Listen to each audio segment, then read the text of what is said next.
దేశంలో అన్ని పార్టీలు అమరావతి రాజధానిగా ఆమోదం తెలిపితే వైసీపీ మాత్రం వాకౌట్ చేసి వెళ్ళిపోవడంపై మీరేమంటారు? వైసీపీ ప్రభుత్వానికి అసలు అమరావతి రాజధానిగా ఉండడం ఇష్టం లేదు. అసలు రాష్ట్రానికే రాజధాని లేకుండా చేయాలనే కదా ఆయన ఉద్దేశం. ఇప్పుడు మూడు మొక్కలాట ఆడి ఏం చేశాడంటే మూడు రాజధానులు అని చెప్పి అన్నాడు. ఎక్కడ సౌత్ ఆఫ్రికాలోనే ఉంటుందని. ఆ దేశ పరిస్థితులు ఏమైనా అందరికీ తెలుసు. ప్రజలు ఎప్పుడు బాగుపడకూడదు, ప్రజలు ఎప్పుడు దీనావస్థలో ఉండాలి. ఆయన బటన్ నొక్కితే వేసే 15,000, ఆయన బటన్ నొక్కితే వచ్చే 2,000 రూపాయలు, ఆ డబ్బులతోటే బతికేయాలి. పరిస్థితి ఎలా ఉండాలి అంటే వాళ్ళ స్వతహాగా వాళ్ళు బతకాలి అనే ఆలోచన లేకుండా వాళ్ళు స్వయం ప్రతిపత్తి రాకూడదు, వేరే వాళ్ళ మీద ఆధారపడి బతకాలి అనేది వాళ్ళ ఉద్దేశం. అందుకనే రాజధాని డెవలప్ అయితే అతనికి మనుగడ ఉండదనే ఉద్దేశం లేదు. కల్లారా చూస్తున్నారు. అసెంబ్లీలో తీర్మానం లేదు, పార్లమెంట్ లో వాకౌట్ చేసి వచ్చారు. దేశం మొత్తం ఒక తాటిపై ఉంటే ఈ ఒక్కడే ఒక తాటిపై ఉంటాడు. సార్ ఇప్పుడు కొత్తగా మళ్ళీ అంటే మొన్నటిదాకా 3 రాజధానులు అన్నాడు. ఇప్పుడే కొత్తగా తెర మీదకి మావిగనాలని మచిలీపట్నం, విజయవాడ, గుంటూరు మొత్తం కలిపి మావిగనాన్ని ఎక్కడంగా మాట్లాడటంతో రాజధానిపై మీరేమంటారు? అసలు మావిగన అనేది దొంగ తిరుగుగా చెప్పాడు తప్పించి ఆయన ఉద్దేశం జగన్ అనే పెట్టండి రాష్ట్రానికి పేరు, రాజధానికి పేరు అని చెప్పని అనుకున్నట్టుంది ఆయన పరిస్థితి. ఇది డైరెక్ట్ గా రాజధానికి జగన్ అని పెట్టేసుకుంటే బాగుంటది కదా అనేది ఆయన ఒక్కొక్కసారి టాబ్లెట్లు వేసుకుని మాట్లాడుతుంటాడు, ఒక్కొక్కసారి టాబ్లెట్లు వేసుకోకుండా మాట్లాడుతుంటుంటాడు. ఆయన మైండ్, ఆయన మనస్తత్వం ఎవరికి అర్థం కాదు. మరి వాళ్ళ తల్లిదండ్రులకి ఇంకో మాట అన్నాడు, రాజ్యాంగంలో కేంద్రానికి రాజధాని ఉంది కానీ రాష్ట్రాలకి రాజధాని లేదు అని మాట్లాడుతున్నారు. అది పిచ్చోడు మాట్లాడి అంటున్నారు కదా అందరూ. పిచ్చివాడు మాట్లాడే మాటలు అలా ఉంటాయి మాట. ఉదయం ఒకటి మాట్లాడతాడు, మధ్యాహ్నం ఒకటి మాట్లాడతాడు, రాత్రి ఒకటి మాట్లాడతాడు. రాజధాని లేకపోవడం ఏంటి? అసలు ఆయన 10th క్లాసే సర్టిఫికెట్లు ఇప్పుడు క్వశ్చన్ పేపర్లు దొంగతనం చేసిన అతను, ఆయనకి ఏం తెలుసుద్ది రాజ్యాంగం? ఎప్పుడైనా సరే ఒక మంత్రిగా చేసి ముఖ్యమంత్రి అయితే బాగుంటది. డైరెక్ట్ గా తీసుకెళ్లి ప్రజలందరూ ఒక్కసారి అవకాశం ఇచ్చి ముఖ్యమంత్రి చేశారు. ఆ ముఖ్యమంత్రి ఎలా ఉందంటే వచ్చినప్పుడు తెరలు కట్టుకొని రావడం, చెట్లు నరికేయడం, ఇవన్నీ తెలిసిందే కదా కల్లారా అందరికి.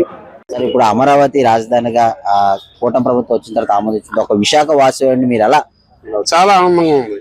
ఎందుకంటే ఎవరు చేయలేని పని చంద్రబాబు నాయుడు గారు చేశాడు.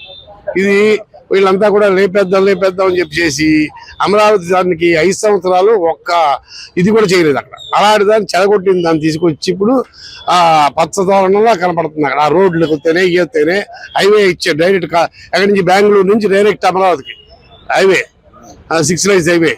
మరి ఇవన్నీ కడుతున్నాడు. అలాగే ఈ బ్రిడ్జ్ చేశారు, ఐకానిక్ బ్రిడ్జ్. మరి అవన్నీ ఏంటి? ఎవరు చేశారు? ఏ గవర్నమెంట్ జరిగింది? ఎందుకు జరుగుతుంది? ప్రజల కోసం ప్రజల చేత ఎన్నుకోబడిన రాజ్యాంగం కనుక మన ప్రజా రాజధాని ఇది. ఇది ఏ పార్టీకి సంబంధం కాదు. ప్రజా రాజధాని ప్రజలే కోరుకున్నారు, ప్రజలు చేసుకున్నారు. ఈ అమరావతి రాజధానిలో కర్నూలు గానీ, అటువైపు ఎలమంచులు గానీ, ఈ చుట్టుపక్కల అన్ని డెవలప్మెంట్ అవుతుంది. ఎలా అవుతున్నాయి కదా? అన్ని చోట్ల ఏరియా వైజ్ గా ఇచ్చారు. మనకి వైజాగ్ ఉంది, వైజాగ్ గూగుల్ కంపెనీ ఇచ్చారు. గూగుల్ 300 ఎకరాలు ఒకచోట ఇచ్చారు. మళ్ళీ ఇక్కడ టౌన్ లో ఇచ్చారు, అప్పుడు ఇచ్చారు. ఆడ ఎక్కడ మన పందలపాక అన్న ఏరియాలో ఇచ్చారు. ఇవన్నీ జరుగుతున్నాయి. ఆ గూగుల్ వచ్చిందంటే ఎంతమంది ఎంప్లాయ్మెంట్ అవుతుంది? అనకాపల్లి స్టీల్ ప్లాంట్ వచ్చింది. దానికి ఆ ఏరియా అంతా డెవలప్ అవుతాం. మళ్ళీ కాకినాడలో ఎరువులు కలగం కొత్తది లేటెస్ట్. అవన్నీ మరి ఎక్కడ ఏరియా వైజ్ గా చేసుకొస్తున్నారు. ఏ దాన్ని వదిలిపెట్టలా. జగన్మోహన్ రెడ్డి గతంలో చూసినట్లయితే 3 రాజధానులు, ఇప్పుడు రాజధాని అవసరం లేదు అంటున్నాడు. దేశానికి రాజధాని ఉండాలి కానీ ప్రజలు అక్కడ ఆయనకి ప్రజలతో పని లేదు. ప్రజలు ఎలా పోతే పర్లేదు. ఆయన ఒకడు ఆయన ప్యాలెస్ కట్టుకుంటే సరిపోదు. బెంగళూరులో ప్యాలెస్, హైదరాబాద్ లో ప్యాలెస్, ఇక్కడ అమరావతిలో ఇక్కడ పెట్టుకుని ప్యాలెస్ కట్టుకుని గడపల్లు. ఆయనకి అదే కాదు తప్పితే ప్రజలు బాగోగులు అక్కడ ఎవరు బాగుపడ్డారు? మావి గన్నాన్ని కూడా ఏదో పేర్లు పెడుతున్నారు. ఏం చేయలేండి, ఏదో పెడతారు. మామూలే ఏముంది, సరిగ్గా ఉండేవాడికి ఏదో ఉండదు, సరిగ్గా లేని కూడా ఇలాగే ఉంటుంది. ఇది కూటమి ప్రభుత్వం ఈ నిర్ణయం తీసుకోవడం మంచిదని చాలా బ్రహ్మాండం చేసింది చంద్రబాబు నాయుడు గారు, మన ఈయన లోకేష్ బాబు, పవన్ కళ్యాణ్, మోడీ గారు సహకారంతో మనకు 100% జరుగుతుంది. ఎక్కడ ఆగలేదు. ఆయన ఎవరికి ఇవ్వలేని డబ్బులు మనకి ఇచ్చాడు, నిధులు. మా రాజధానికి నేను కడతానని చెప్పాడు ఆ రోజే. అది ఆయన చేసి చూపించాడు. రాజధానికి ఒక ముద్ర వేశారు. రాజధానిగా ఆమోదించారు. ఒక విశాఖ వాస్తవాన్ని మీరు ఎలా ఫీల్ అవుతుంది? మాకు మంచి పనే జరిగింది. మాకు డెవలప్మెంట్ అవుద్ది, అన్నీ ఉంటాయి. ఇల్లు లేకుండా సొంత ఇల్లు ఇప్పుడు ఉంది. సొంత ఇల్లు లేకపోతే ఏం చేస్తాం? అది సరే, ఇప్పుడు అక్కడ అమరావతి రాజధాని అవడం వల్ల మన విశాఖపట్నం గానీ, కర్నూలు, తిరుపతి ఇవన్నీ డెవలప్ అయ్యే అవకాశం అన్నిటికీ ఉందండి. మేము వైజాగ్ ఎక్కువ ఉందండి. అది సరే, ఇప్పుడు వైజాగ్ చూసినట్లయితే అనేక రకాల కదండి. రేపు వస్తుంది గూగుల్. అలాంటి కంపెనీలు వస్తే పిల్లలు బాగుపడతారు. సొంత ఇల్లు, సొంత ఉద్యోగం, ఎక్కడికి వెళ్ళి బతికి కంటే ఇక్కడ బతుకుతాం. అది అక్కడ 100 ఇచ్చినంటే ఇక్కడ 10 రూపాయలు ఇచ్చిన చాలు. సరే, ఇప్పుడు మరి అసలు రాజధాని అవసరం లేదని జగన్మోహన్ రెడ్డి అంటాడు. దేశానికి ఉండాలి కానీ రాష్ట్రానికి అవసరం లేదు అంటున్నాడు. సొంత ఇల్లు అవసరం ఉన్నోళ్ళకి అవసరం లేదు. అది సొంత ఇల్లు అందరికీ అవసరం ఉండదు. ఇది అద్దీంట్లోనే అన్నాలని ఉందామని. అది సరే, మరి గతంలో 3 రాజధానులు, ఇప్పుడు రాజధాని అవసరం లేదంటే అసలు ఇలాంటి మాటలు ప్రజలు ఏ విధంగా తీసుకుంటారు? ఏంటంటే బాగా కమ్మగడతారండి అందరూ. ఏ విధంగా అంటే శుభ్రంగా లేదు అని గడుకోరు ఇల్లు అంతా ఎవడో నమ్ముతాడు. అది ఇప్పుడు కూటమి ప్రభుత్వం వచ్చిన తర్వాత ఎలా అనిపిస్తుంది? బాగుందండి. అందరూ శుభ్రంగా అల్లరి లేకుండా శుభ్రం పోతారు. అది ఇప్పుడు మన విశాఖపట్నంలో కూడా అనేక రకాల కంపెనీలు వస్తున్నాయి. భోగాపురం వచ్చింది, అనకాపల్లిలో కూడా స్టీల్ ప్లాంట్ అనేది కూడా శంకుస్థాపన చేశారు. ఇవన్నీ చూస్తుంటే మీకు ఎలా అనిపిస్తుంది? మంచి పని చేస్తున్నారని ఒక టోటల్ అయితే ఒక నమ్మకం అనేది ఏర్పడిందంట. ప్రజలకి అందరికీ బాగుంది. ఏదో తినడానికి ఉంది, శుభ్రంగా వెళ్తాను. టెన్షన్ లేదు. ఈ రోజు ఎక్కడ రేపు అక్కడ లేదు. మరి జగన్మోహన్ రెడ్డి మళ్ళీ నేను పాదయాత్ర చేస్తాను అధికారంలో కోసం, మళ్ళీ ప్రజలు నమ్మే అవకాశం ఉందంట. అది అని చెప్పుకోలేమని ప్రజలు ఇష్టం. అది ఈ జనాలు ఏమిటంటే ఎవడు మంది ఇస్తే ఓడిగా ఇది ఇస్తే వాళ్ళకాసం అన్నట్టు మాట్లాడతారు. లాస్ట్కి వెళ్ళేవాడికి ఎలాగంటారో తెలియదు. ప్రస్తుతానికి అయితే ఇప్పుడు ప్రభుత్వం వచ్చిన తర్వాత ఎట్లా ఉంది? బాగుంది. అమరావతి అంటే దేవతల రాజధాని. వీళ్ళు సృష్టించింది కాదు, చంద్రబాబు నాయుడు గారు కాదు, ఎవరు కాదు. అది దేవతల రాజధాని. అంటే అమరలింగేశ్వర స్వామి ఉన్నాడు అమరావతిలో. అమరావతి రాజధాని అంటే అసలు మరి ఎవరికి ఏ స్టేట్లో కూడా దొరకదు.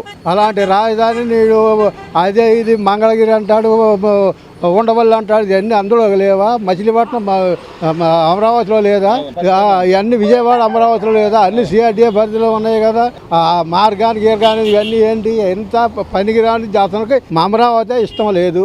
చంద్రబాబు నాయుడు గారు పేరు రావాలంటే అతనికి ఇష్టం లేదు. అతను ఒక కొన్నాళ్ళు విశాఖపట్నం అన్నాడు, అది అయిపోయింది. అక్కడ చక్కగా ప్యాలెస్ కట్టుకున్నాడు, ఇక్కడ ఇల్లు కట్టుకున్నాడు. ఇక్కడ ఉంటున్నాడు అమరావతి రాజధాని లేదు, ఇక్కడే ఇల్లు కట్టుకున్నాడని ప్యాలెస్ కట్టుకున్నాడు, బెంగళూరులో ఉంటున్నాడు. అమరావతి చట్టబద్ధ అయింది, అసెంబ్లీలో అయింది, పార్లమెంట్లో అయింది, ఆఖరికి రాష్ట్రపతి ముద్ర కూడా వేశారు. ఇంకా అమరావతి ఎవరు ఏమి చేయడానికి లేదు. మావి గన్ అంటే వాళ్ళు కాల్చుకుంటే జనాన్ని కాల్చి చంపుతానని చెప్పేదే గన్నది. అంతేగాని బొత్స సత్యనారాయణ గారు అంత పెద్ద లీడరు, ఆయన ఈ రకంగా మాట్లాడాలని ఆయనే ఆలోచించుకోవాలి. ఇక అంబటి రాంబాబు అంటే ఆయన సంగతి అందరికీ తెలిసిందే. ఇది అమరావతి రాజధాని ఎవరు ఏమి చేయలేరు. ఎవరు వచ్చినా కానీ దానికి అదనడానికి లేదు. ఆయన పరిశ్రమలు రాకూడదు, జనాలు బాగుపడకూడదు. ఆయన అదొక టైప్ అండి. అతను ఆంధ్రప్రదేశ్ అభివృద్ధి చెందాలని లేదు అతనికి. ఆంధ్రప్రదేశ్ నాశనం అయిపోవాలి, జనాలు పోవాలి అని ఆయన అనుకుంటున్నాడు. కానీ అది జరగని పని. ఈయన వచ్చేదాన్ని చెడగొట్టాలి, జనాలు కులాలు తీసుకొచ్చి జనాలు కొట్టుకు సావాలి. ఆయన చేసే పని అది.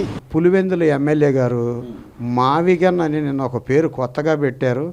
మరి అది ఏంటి అసలు? ఆయన మరి 40% ఓట్లకు ఒక ప్రతినిధిగా, పార్టీకి ప్రతినిధిగా ఉన్నాడు, ఆ పార్టీకి నాయకుడు. ఇంకొక 5-6% ఓట్లు వస్తే ఆయన ముఖ్యమంత్రి స్థానంలోకి రావాల్సిన వాళ్ళు. ఎవరైనా సరే ప్రజాస్వామ్యయుతంగా ఒకసారి తప్పు మాట్లాడితే రెండోసారి సరిదిద్దుకొని ముందుకెళ్ళాలి. కానీ మరి వారు 3 రాజధానులు అన్న మాట కట్టుబడుకోకుండా, ఎక్కడా వాళ్ళకి సీట్లు ఇచ్చినప్పుడైనా ప్రజాభిప్రాయం దీనికి వ్యతిరేకంగా ఉందని మార్చుకోకుండా ఇవాళ ఈ రకంగా మాట్లాడతాం. మరి ఆయన గారికి ఇచ్చే సలహాదారులు ఎలా ఇస్తున్నారు మరి ఆయన తెలుసుకోవాలి. భవిష్యత్తులో కూడా ఆయనకి 40% ఓట్లు మరి 30%, 20% దిగి వచ్చే అవకాశం ఉంది. మరి గుంటూరు, కృష్ణా జిల్లాలో ఉన్న వైఎస్ఆర్ ప్రతినిధులు మరి వాళ్ళు ఎందుకు ఖండించట్లేదు, బయటకు వచ్చి ఎందుకు మాట్లాడతలేదు? మన ప్రజల భవిష్యత్తును నాశనం చేసే విధంగా మాట్లాడుతుంటే, ఒక విద్యార్థుల భవిష్యత్తు కానీ, ఒక రైతుల భవిష్యత్తు కానీ ఇవాళ పోలవరం పరిగెత్తిస్తున్నారు. మరి అమరావతిలో క్వాంటమ్ వ్యాలీ వచ్చింది, అనకాపల్లి స్టీల్ ప్లాంట్ వచ్చింది. మరి ఇన్ని కార్యక్రమాలు చేసే వాళ్ళకి మనం మద్దతు నిలవపంగా ఎదురు తిరుగుతాం ఎంతవరకు? మరి వైఎస్ఆర్ కాంగ్రెస్ పార్టీలో కూడా ఎంతో చదువుకున్న వాళ్ళు ఉన్నారు. మరి ఆనాడు రాజకీయ కురువృద్ధుడు ఉమారెడ్డి వెంకటేశ్వర గారు మన ప్రాంతంలో ఎమ్మెల్యేగా, ఎంపీగా, పాలిట్ బ్యూరో సభ్యుడిగా చేసిన ఆయన మరి ఆయాల మేనిఫెస్టో కమిటీ చైర్మన్ గాను అమరావతి ప్రాంతంలో ఉండి ఏం మాట్లాడారు? జగన్ గారు ఏడే ఇల్లు కట్టుకున్నాడు, అమరావతిని మేము ఇంకా బాగు చేస్తాం. ఏ రోటికాడ పాట ఆ రోటికాడ పాడతాం కదమ్మా. అప్పుడు పొరపాటు జరిగింది. నేను 3 రాజధానులు కాదు, ఇలా ఒకటే రాజధాని కట్టుబడి ఉన్నాను, నేనే ఏడా ఇల్లు కట్టుకున్నాను, మన అందరం ఒకటిగా ఉండాం. ఒక్కరోజు ఒక వేదిక మీద ఒక క్షమాపణ చెప్పి నువ్వు ఉంటే మళ్ళీ నువ్వు ముందుకు వచ్చే అవకాశం ఉంటుంది. పాస్ అయినందుకు నువ్వు రేపు మారుస్తానంటున్నావు, నువ్వు మారిస్తే ఒకవేళ ఓట్లు నీకు మెజారిటీ వచ్చి ఆంధ్ర అసెంబ్లీలో మారుతావు. అక్కడ మార్చాలంటే నీకు ఆయన అన్ని పార్టీలు ఆడ స్వాగతించినాయి. నువ్వు కూడా అమరావతి రాజధాని 2015లో స్వాగతించి మాట్లాడావు. మరి లేకపోతే అంత 29,000 మంది రైతులు 33,000 ఎకరాలు ప్రతిపక్ష నాయకుడు కూడా చెప్పకోకుండా నేను లాఠీ ఎరక్కోకుండా 33,000 ఎకరాలు ప్రభుత్వానికి ఇచ్చారంటే బాబు గారిని నమ్మిలా ఆంధ్రప్రదేశ్లో ఒక ప్రతిపక్ష నాయకుడు అధికార పక్ష నాయకుడు ఇద్దరు కలిసి ఒకటే మాట మాట్లాడారు, దీనికి ఎదురు ఉండదనే దానికి ఇచ్చారు. కానీ మరి నువ్వు ఇలా మార్చుకొని నీ కార్యక్రమాలు చేస్తే నువ్వు అవాజ్ పాలవుతున్నావని, నువ్వు బుద్ధి మారాలని మేము గుంటూరు జిల్లా వాసులుగా కోరుకుంటున్నాం.